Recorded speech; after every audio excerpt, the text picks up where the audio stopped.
Hello friends, नमस्कार। Welcome back my channel target teacher job. मैं प्रियंका स्वागत करती हूँ आप सभी का आपके अपने चैनल टारगेट टीचर जॉब में। दोस्तों, आज हम बीएड द्वितीय वर्ष चतुर्थ प्रश्न पत्र जनसंख्या शिक्षा एवं पर्यावरण शिक्षा के विषय में पढ़ेंगे और ये है आपका लेक्चर नंबर 42। तो चलिए क्वेश्चन देखते हैं। हरित गृह प्रभाव का वर्णन कीजिए। यह आपके 2006, 2005, 2017 डीडी यूनिवर्सिटी में पूछा हुआ क्वेश्चन है। विश्व तापन को परिभाषित कीजिए। विश्व तापन में हरित गृह प्रभाव की क्या भूमिका है? यह आपके 2012-2013 में पूछा हुआ क्वेश्चन है। हरित गृह प्रभाव क्या है? विश्व तापन में हरित गृह प्रभाव की क्या भूमिका है? ये आपके डीडी यूनिवर्सिटी 2018 में और सिद्धार्थ यूनिवर्सिटी 2018-2019 में पूछे हुए क्वेश्चन है। 2012-2013 में भी पूछे हुए क्वेश्चन है। तो इस तरह से ये काफ़ी इम्पोर्टेंट क्वेश्चन है। तो चलिए उत्तर देखते हैं। विश्व तापन, यह जो विश्व तापन है यह बढ़ते हुए हरित गृह प्रभाव का परिणाम है, जिसके कारण पृथ्वी के तापमान में निरंतर वृद्धि हो रही है। पृथ्वी के तापमान में निरंतर वृद्धि होने का असर पूरे विश्व पर पड़ रहा है। दोस्तों, जैसा कि आप जानते हैं, पूरे विश्व की जनसंख्या धीरे धीरे बढ़ रही है और जनसंख्या से उत्पन्न होने वाले जो भी समस्याएं हैं वो भी धीरे धीरे बढ़ रही हैं। जैसा कि आप जानते हैं कि आज पूरे विश्व में मोटर वाहन और औद्योगिक चीज़ें बहुत तीव्र गति से बढ़ी हैं। तो इस वजह से भी जो विश्व तापन है उसमें निरंतर वृद्धि हो रही है। पृथ्वी के तापक्रम में निरंतर वृद्धि होने का असर पूरे विश्व पर पड़ रहा है, जिससे अनेक तरह की समस्याएं उत्पन्न हो रही है। विश्व के कुछ देशों में अत्यधिक सूखे पड़ रहे हैं तो कहीं पर अत्यधिक वर्षा हो रही है। दोस्तों, इस तरह से अगर हम देखें तो प्रकृति का जो असंतुलन है वो मनुष्य की क्रियाओं की वजह से ही देखने को मिल रहा है। अगर कुछ स्थानों पर ऐसा नहीं हो रहा है तो आगे आने वाले भविष्य में ऐसा होना अवश्यंभावी है। अगर प्रकृति कहीं पर अपना इस तरह का व्यवहार नहीं कर रही है कि कहीं सूखा कहीं बाढ़, तो अगर नहीं कर रही है तो वो भविष्य में करेगी, क्योंकि अब धीरे धीरे मनुष्य अपनी क्रियाओं के माध्यम से प्रकृति को असंतुष्ट कर रहा है। इसका परिणाम यह होगा कि खाद्यान्न उपज संकट में आ जाएगी और भोजन की कमी हो सकती है। दोस्तों, कहीं पर सूखा तो कहीं पर बाढ़, तो इससे जो हमारी फसल है, हमारी जो उपज है, उस पर भी बुरा प्रभाव पड़ेगा, जिसकी वजह से जनसंख्या, पूरे विश्व की जनसंख्या अधिक है तो खाने के लिए भी तो अधिक चाहिए। लेकिन जब इस तरह की प्राकृतिक आपदाएं आएंगी तो कहीं ना कहीं जो खाने के लिए अनाज है, खाने के लिए खाद्यान्न पदार्थ है, उनमें कमी आएगी। इससे समुद्री जल का सतह ऊंचा हो सकता है। यहाँ पर हम देखेंगे कि इस तरह का जो भी प्राकृतिक आपदा आ रही है, इससे समुद्र का जो जल है वो ऊंचा होगा या उसकी ऊंचाई में वृद्धि हो सकती है और उसके अनेक निचले भूभाग जलमग्न हो सकते हैं। इस तरह के सूखा और बाढ़ की स्थिति से तो कहीं ना कहीं जो ऊपर के हिस्से रहेंगे वो नीचे आएंगे और जो नीचे के हिस्से हैं वो पानी में जलमग्न हो जाएंगे, जल में डूब जाएंगे। हो सकता है ध्रुवों पर बर्फ पिघलने लगे। ऐसा अनुमान किया जा रहा है कि 100 वर्षों में पृथ्वी का तापमान 3 डिग्री सेंटीग्रेड तक बढ़ सकता है और 10 से 15 सेंटीमीटर तक जल सतह में वृद्धि से विश्व स्थिति अस्त व्यस्त हो सकती है। और इस तरह से अगर हम देखें तो जो विश्व तापन की वजह से जो ध्रुवों पर बर्फ है वो पिघल सकती है और उस बर्फ के पिघलने से क्या होगा, जो पानी की सतह होगी वो ऊंचा हो जाएगा और जिसकी वजह से जो निचले एरियाज होंगे वो डूब जाएंगे और ऊंची एरिया पानी से जलमग्न होने की वजह से जो ऊंचे भाग रहेंगे वो भी प्रभावित रहेंगे। और इस तरह से हम कह सकते हैं कि जल सतह में वृद्धि से विश्व स्थिति अस्त व्यस्त हो सकती है। इनसे पूरे विश्व की जैव विविधता और उससे प्राप्त होने वाले आर्थिक लाभों से लोगों को वंचित होना पड़ेगा। निचले परितंत्र समाप्त हो जाएंगे, नए परितंत्र पैदा होंगे और जीवों को जीवन शैली पर सने सने प्रभाव पड़ने लगेगा। और इस तरह से देखेंगे कि धीरे धीरे सब में परिवर्तन आएगा और ये परिवर्तन लोगों के जीवन शैली पर देखने को मिलेगा, क्योंकि अनेक देशों की जो महत्वपूर्ण कच्च वनस्पति कौन से लोगों को देखने को मिले, जो जीव हैं, जो आपके एक तरह से हम कह सकते हैं कि जो जैव विविधता है, जो निचले प्रदेश हैं जहाँ पे आप कह सकते हैं कच्च वनस्पति है या नम भूमि है या प्रवाल भित्ति है, ये सब समाप्त होकर के फिर से नए नए चीज़ों का निर्माण होगा और जो जीव हैं वो सब समाप्त हो जाएंगे। इस तरह की स्थिति पैदा हो सकती है। हरितगृह प्रभाव का या ग्रीन हाउस प्रभाव।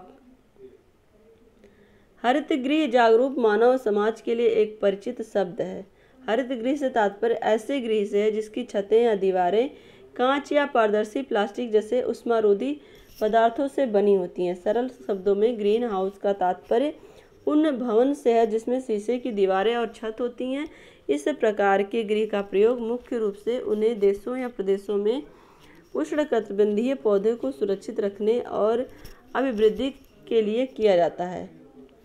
हरित गृह में सूर्य का प्रकाश प्रकाशीय ऊर्जा के रूप में कांच या प्लास्टिक के बने गृह में प्रवेश तो कर जाता है, लेकिन प्राकृतिक रूप से पेड़ पौधों के लिए आवश्यक ऊष्मीय ऊर्जा के रूप में शीघ्र ही परिवर्तित हो जाता है और उष्मारोधी छतें और दीवारें होने के कारण ऊष्मीय ऊर्जा बाहर नहीं आ पाती। इस प्रकार ग्रीन हाउस का प्रयोग पेड़ पौधों को जीवित रखने के लिए किया जाता है। यहाँ पर हमने क्या देखा कि उष्णकटिबंधीय पौधों को सुरक्षित रखने के लिए ही ग्रीन हाउस गैस का निर्माण किया जाता है। इसी प्रकार पृथ्वी पर वनस्पतियों और समस्त प्राणियों के जीवन हेतु आवश्यक ऊष्मीय ऊर्जा की सहायता से प्राकृतिक रूप से तापमान में बने रहने की प्रक्रिया हरित गृह प्रभाव या ग्रीन हाउस इफेक्ट के नाम से जानी जाती है। यहाँ देखते हैं हम फ्रॉम कॉलिंस काउबिल्ड इंग्लिश डिक्शनरी के अनुसार ग्रीन हाउस प्रभाव पृथ्वी पर तापमान में निरंतर वृद्धि होने की समस्या है, क्योंकि सूर्य से आगे आने वाले ताप को पृथ्वी पर रोक तो लिया जाता है पर उसे वायुमंडल के बाहर नहीं निकाला जा सकता है। यहाँ पर हम देखें तो ग्रीन हाउस प्रभाव जो होता है वो उसमें निरंतर वृद्धि हो रही है। क्यों हो रही है? क्योंकि सूर्य से आने वाले जो ताप है वो पृथ्वी पर रुक तो जाते हैं लेकिन वायुमंडल के बाहर नहीं निकल पाते। इस प्राकृतिक व्यवस्था में पृथ्वी पर सूर्य के प्रकाश के रूप में आने वाली प्रकाशीय ऊर्जा ऊष्मीय ऊर्जा के रूप में परिवर्तित होकर जब पृथ्वी से अंतरिक्ष में वापस लौटने लगती तो ऐसी स्थिति में वायुमंडल में उपस्थित कुछ गैसें इस ऊष्मीय ऊर्जा को अवशोषित कर लेती हैं और परिणाम स्वरूप पृथ्वी पर जीवन के लिए आवश्यक तापमान को बनाए रखने वाली प्रक्रिया में जो गैसें सहायक होती हैं उन गैसों को ग्रीन हाउस गैसों के नाम से जाना जाता है। वस्तुतः ग्रीन हाउस का प्रभाव का कारण मुख्यतः तीन यहाँ पर ग्रीन हाउस गैसें हैं। यहाँ पर कार्बन डाइऑक्साइड, स्मोक गैसें जैसे कि मीथेन सहित। तो यहाँ पर ये सारी गैसें मुख्य हैं। जल वाष्प और बर्फ के कण होते हैं जो वायुमंडल में अपनी एक परत का आवरण बना लेते हैं। ये क्या होते हैं? जल वाष्प होते हैं और बर्फ के कुछ कण होते हैं जो वायुमंडल में अपना एक परत का आवरण बना लेते हैं। ग्रीन हाउस गैसों में कार्बन डाइऑक्साइड का स्थान प्रमुख है।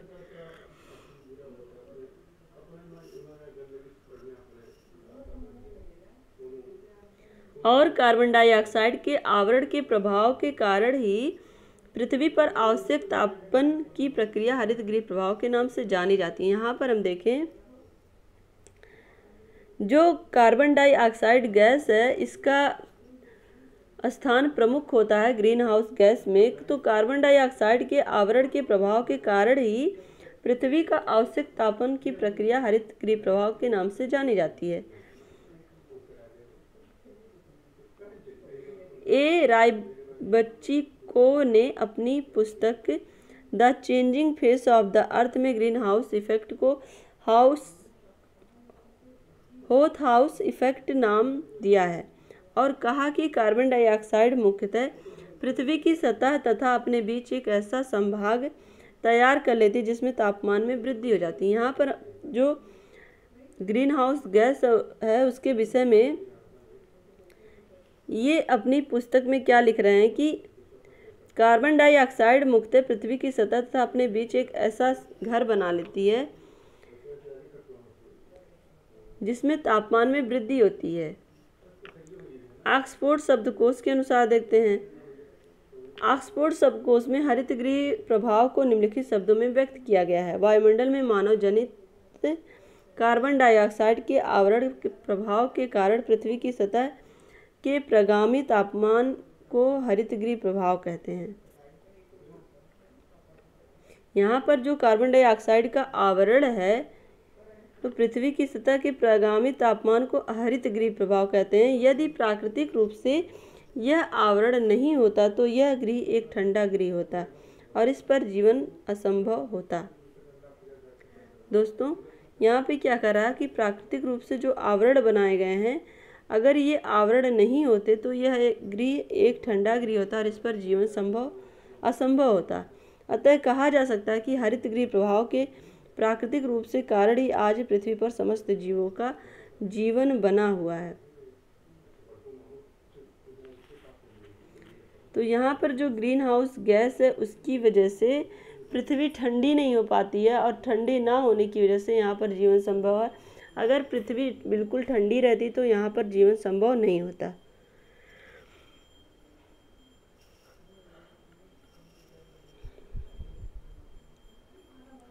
ग्रीन हाउस गैसों में वृद्धि का प्रभाव क्या है?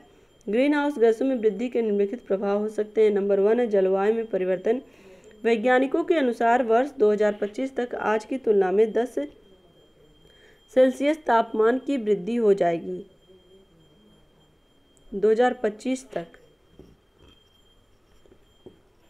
वैज्ञानिकों के अनुसार वर्ष 2025 तक आज की तुलना में 10 सेल्सियस तापमान की वृद्धि हो जाएगी और जब तापमान में वृद्धि होगी तो जलवायु में परिवर्तन आने लगेंगे।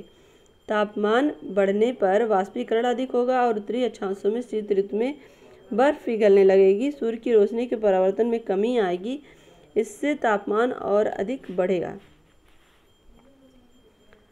जलवायु में इस तरह से परिवर्तन होगा। नंबर 2 हम देखें समुद्र के जलस्तर में वृद्धि हो जाएगी। तापमान में वृद्धि से ध्रुवीय क्षेत्रों की हिम पिघलना प्रारंभ हो जाएंगे। दोस्तों जैसे जैसे तापमान बढ़ेगा तो ध्रुवीय क्षेत्रों में जो भी बर्फ है वो पिघलेंगे और वो पिघल कर समुद्र के जलस्तर को बढ़ाएंगे। जैसा कि जानते हैं कि जो ध्रुवीय क्षेत्र हैं उनसे जो बर्फ पिघलेगी वो पानी बनेगी और वो पानी धीरे धीरे आके सागर या समुद्र में इकट्ठा होगा, जिससे समुद्र का जो जल स्तर है उसकी ऊंचाई बढ़ेगी। वैज्ञानिकों का विचार है कि अगली सदी तक यदि ऐसी दशाएं रही तो हर 10 वर्ष बाद समुद्र के जल का स्तर 6 सेंटीमीटर ऊंचा उठेगा। और इस तरह से अगर वैज्ञानिकों का अनुमान है कि अगर इसी तरह से वृद्धि होती रही तो 6 सेंटीमीटर समुद्र का स्तर ऊंचा हो जाएगा। 21वीं सदी के अंत तक सागर तल 65 सेंटीमीटर ऊंचा उठेगा। और इस तरह से अगर हम देखें तो ये 21वीं सदी तक 65 सेंटीमीटर ऊंचा हो जाएगा। ऐसा होने पर समुद्र तटीय भाग जलमग्न हो जाएंगे तथा अधिकांश द्वीप जल में डूब जाएंगे। और इस तरह से जो समुद्र तटीय इलाके हैं वो क्या हो जाएंगे, जलमग्न, यानी कि पूरी तरह से जल में डूब जाएंगे और जो द्वीप हैं वो भी जल में डूब जाएंगे। यहाँ पर देखिए डायग्राम बना हुआ किस तरह से। ऊर्जा के स्रोतों पर प्रभाव। पृथ्वी पर तापमान में वृद्धि होने से जल तथा ईंधन के लिए लकड़ी का अभाव हो जाएगा। यहाँ पर हम देखें ऊर्जा के स्रोतों पर प्रभाव क्या है। यहाँ पर जब पृथ्वी का तापमान में वृद्धि होगी तो जल तथा ईंधन के लिए लकड़ी का अभाव हो जाएगा। क्योंकि यहाँ हम देखेंगे जब समुद्र का जल स्तर ऊंचा उठेगा तो जो समुद्र तटीय प्रदेश रहेंगे या आप कह सकते हैं जो ईंधन हम उपयोग में लाते हैं वो कहीं ना कहीं जलमग्न होंगे और उसका अभाव हो जाएगा। जल की कमी से विद्युत उत्पादन भी प्रभावित होगा।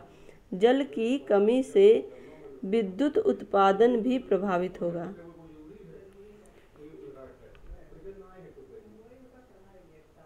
नंबर 4 हम देखें वृक्षों तथा कृषि उपजों पर प्रभाव। तापमान में वृद्धि तथा कार्बन डाइऑक्साइड की वृद्धि से वर्तमान वनस्पतियों पर प्रतिकूल प्रभाव पड़ेगा। सूखी एवं उच्च तापमान के कारण वनस्पति की वर्तमान जातियां लुप्त हो जाएंगी और उनके स्थान पर अलाभकारी वनस्पतियों में वृद्धि होने लगेगी। दोस्तों, जैसा कि जानते हैं कि अगर इस तरह का माहौल रहा तो धीरे धीरे जो तापमान में वृद्धि होने से तो सूखे की जहाँ पर स्थिति होगी वहाँ पर जो वनस्पतियाँ हैं वो सूख जाएंगी, जो कि उपयोगी वनस्पतियाँ हैं, क्योंकि उनके लिए जल की परम आवश्यकता है, तो वो धीरे धीरे सूख जाएंगे और उसकी जगह पे जो जिन वनस्पतियों का उपयोग नहीं है वो वनस्पतियाँ उग जाएंगी। हरितगृह गैसों के दुष्प्रभाव से बचाव के उपाय क्या करने चाहिए? हरितगृह गैसों के दुष्प्रभाव से बचने के निम्नलिखित उपाय हो सकते हैं। जीवाश्म ईंधन जैसे डीजल, पेट्रोल, कोयला आदि का उपयोग कम किया जाए और उनके वैकल्पिक साधनों जैसे सीएनजी गैस या मेथेनॉल आदि के प्रयोग को व्यवहारिक बनाया जाए। दोस्तों, ये जीवाश्म ईंधन क्यों प्रयोग में कम लाया जाए? क्योंकि इनसे जो प्रदूषण होता है, एक तरह से जो इनसे गैसें निकलती हैं वो वायुमंडल को दूषित करके हरितगृह प्रभाव को एक तरह से प्रभावित करती हैं। तो इसलिए यहाँ इसकी जगह पे सीएनजी गैस का उपयोग या मेथेनॉल आदि के प्रयोग व्यवहारिक में बनाया जाए। नंबर 2 हम देखें, कृषि उत्पादन को बढ़ाने के लिए कंपोस्ट अथवा गोबर के खाद के प्रयोग को बढ़ावा दिया जाए। इससे हरितगृह गैस के प्रभाव से बचा जा सकता है।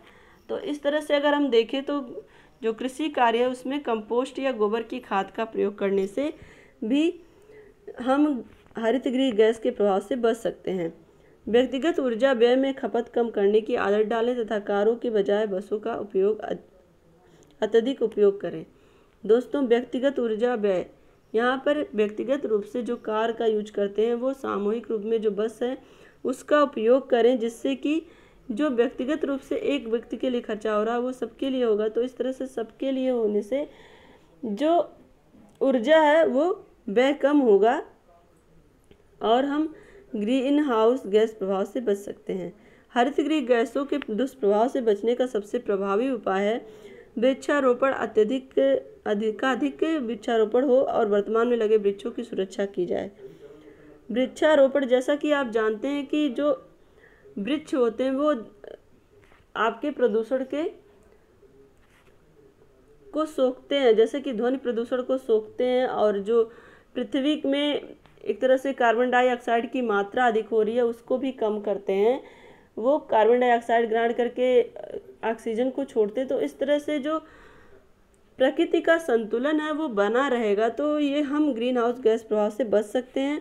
यह वृक्ष CO2 को अवशोषित कर हरितगृह प्रभाव की समस्या को कम करेंगे। एक अनुमान के अनुसार संपूर्ण धरती का 30% क्षेत्र वन्य क्षेत्रों के रूप में समुचित प्रयास द्वारा यदि आच्छादित कर दिया जाए तो लगभग 60% तक हरित गैसों के दुष्प्रभाव को कम कर दिया जा सकता है।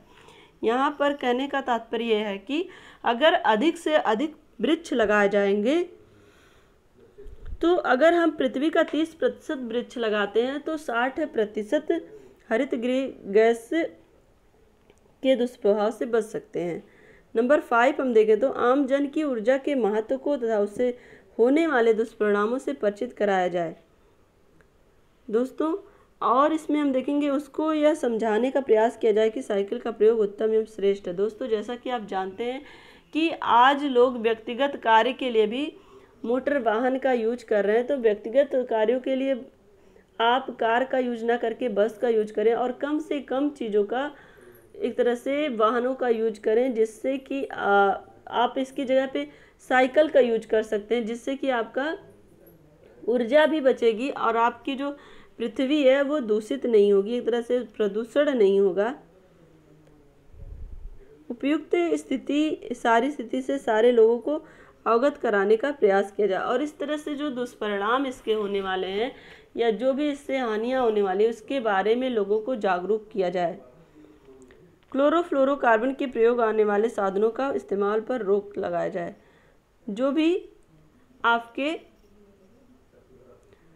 रेफ्रिजरेटर और AC, एयर कंडीशनर, ये सब चीज़ें जो चलाई जाती हैं इसमें रोक लगाई जाए, जिससे कि इसी की अधिकता की वजह से ही हरितगृह प्रभाव सबसे ज़्यादा प्रभावित होते हैं। तो इन सब चीज़ों पे रोक लगाई जाए जिससे आपका क्या होगा, जो प्रदूषण है वो धीरे धीरे कम होगा और जो हरितगृह प्रभाव है वो भी प्रभावित नहीं होगा।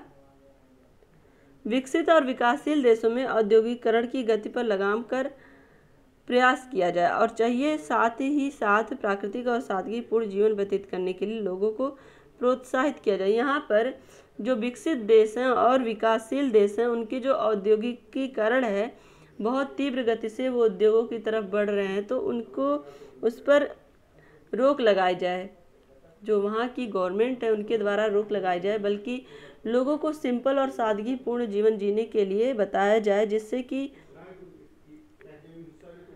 लोगों को इस तरह से प्रोत्साहित किया जाए जिससे कि हरितगृह प्रभाव जो गैसें हैं वो कम हो और जो एक तरह से हम कह सकते हैं कि समुद्र का जल स्तर बढ़ने का या फिर आप कह सकते हैं जो सूखा, बाढ़ और इस तरह की स्थिति आती है, प्राकृतिक आपदाएं आती हैं, जिससे कि प्रकृति को जब नुकसान नहीं होगा तो प्रकृति हमें भी नुकसान नहीं पहुंचाएगी। इन सब चीज़ों का ध्यान रखा जाए, लोगों को इसके बारे में जागरूक किया जाए किसी भी माध्यम से।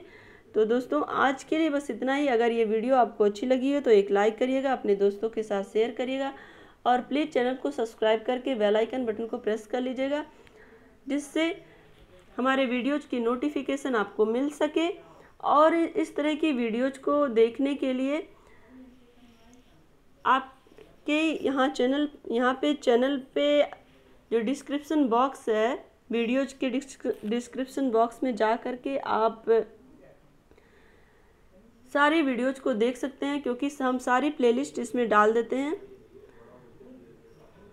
हमसे जुड़ने के लिए थैंक यू सो मच। खुश रहिए, मस्त रहिए। जय हिंद।